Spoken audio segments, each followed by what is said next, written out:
Hello, Silverwolves. It's Blackie. Welcome back to the channel.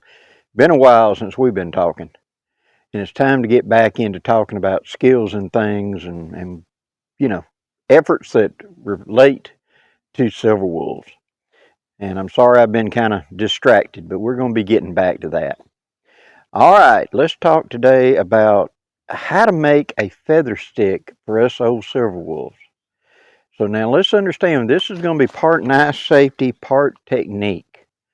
Because when we pick up something good and sharp, we are Silverwolves.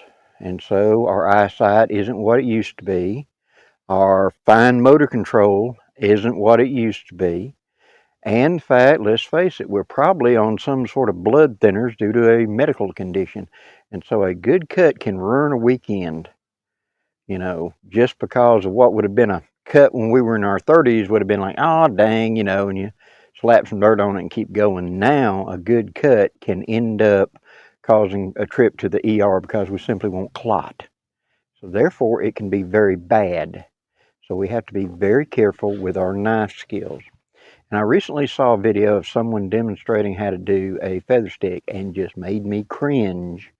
Because they were sitting, had one leg up and had the stick against their knee and was sitting there doing this toward their calf with the end of the stick against their calf. Big no-no. So let's talk about making a feather stick. First, why do we want to make a feather stick? Feather sticks are made up when everything is wet. There is no small kindling available that is dry. And we may have tinder already with us, but it's all the sticks laying around are wet, and we need to get below the bark and into the actual body of the wood where it's dry, because even if I dunk this underwater for just a minute and bring it up, or it's been out here in a driving rainstorm, it's the outside the wet in this bark that's doing the bulk of the holding of water, like a sponge or a rag wrapped around it. But the inner wood grain is still dry, and that's what I want to expose so I can get it to burn. Okay? Most people make the mistake of getting too small a piece of wood to do a feather stick with. Now this is just an old piece of oak laying around, and yeah, there's some knobs on it. Knobs are going to be your enemy because their grain is changing direction, and when you go to press down to it, they don't want to go the way you want. But I can go from here this way down. So how long do I want? Rather than sitting on the ground, if possible, try to use a tree for us old Silverwolves. Now I want to go from me to the tree so I can hold it right here and then cut away from me. So looking at this one, I'd say about that long is what I want. I'm going to take me, real quick, pop it like that, and then I'm going to put it against the tree, and I'm going to put it against my shoulder up here, and I'm going to put my hand back here holding it against my body. Now do not put the knife straight up. Angle it a little bit. Now realizing that this first cut, this bark is going to give us trouble. So use the back of your knife and just kind of scrape off some of that bark.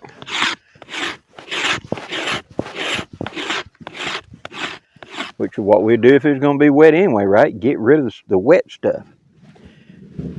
Speaking of which, if you can hear that thunder, we're about to get some wet stuff. Now, put it up there, hammer fist, hit it, and just push away from me. You don't want to go terrible deep. And this first couple is going to be like that because you're not down in the grain, but we're making a flat spot there. Okay? Just like that. Now these shavings that are coming off, don't throw them away. They're going to be useful. All right, now that I've got it started, I'm going to take my knife and hardly putting any pressure up there. I'm going to push against it. And this oak, of course, is difficult to do, but you see what I did there. Now, those shavings, pick them up. They'll be useful in this fire making. Take it and simply push away from it. Now, when you get the end, lift up. Dig in. Push away from it. Now you see my fingers are not wrapped around that blade. It's just that way. So there's no cutting surface available to cut me. But I put it up there. Now once I've got a few, I'm going to turn and start on a new section. Just like that.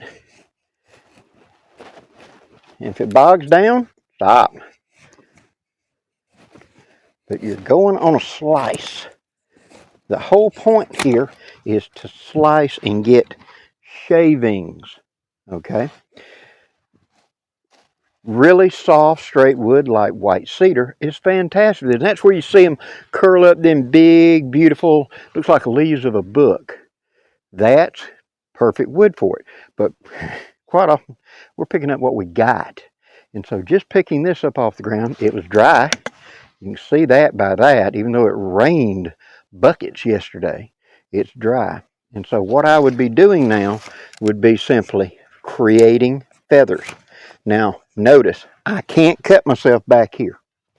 I'm pushing with my thumb on the back of the knife and pushing into it. That will do it. Now, another technique is called a fuzzy stick. And a fuzzy stick, we will shift to the piece that I took off, does not make long feathers. You stick down here at the bottom and you just start doing this, pushing away from you and pushing up leaves.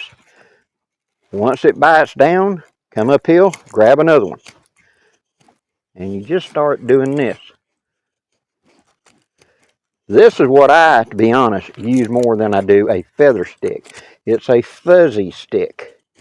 And all I'm doing, if I didn't slice it off like that, is just simply pushing up a couple inch long feather and then moving to the next location. Go all the way around the stick and do like, and it looks like a fuzzy toilet bowl brush or a bottle brush when you get done. The whole idea is that a match could easily catch this or a fire source, and this would start burning, because even if this, had a wind, if this had been in the outdoors and been good and wet, by cutting down to the dry in the middle of it, I've got something that will catch and burn. Okay? Now, the other thing we need to talk about, our hands are not as strong as they used to be. So we want a hammer fist going away from us. If your hand starts getting tired, where you slack up a little bit and it feels like it's trying to twist out of your hand, stop. Because if this blade comes free and drops, it could end up in a toe, it could hit your leg, bounce off the tree and come back at us. We're trying to avoid a mechanical injury here. We may have led lives of very active and very strong, but over time we will get weaker. And muscles that we don't use every day atrophy.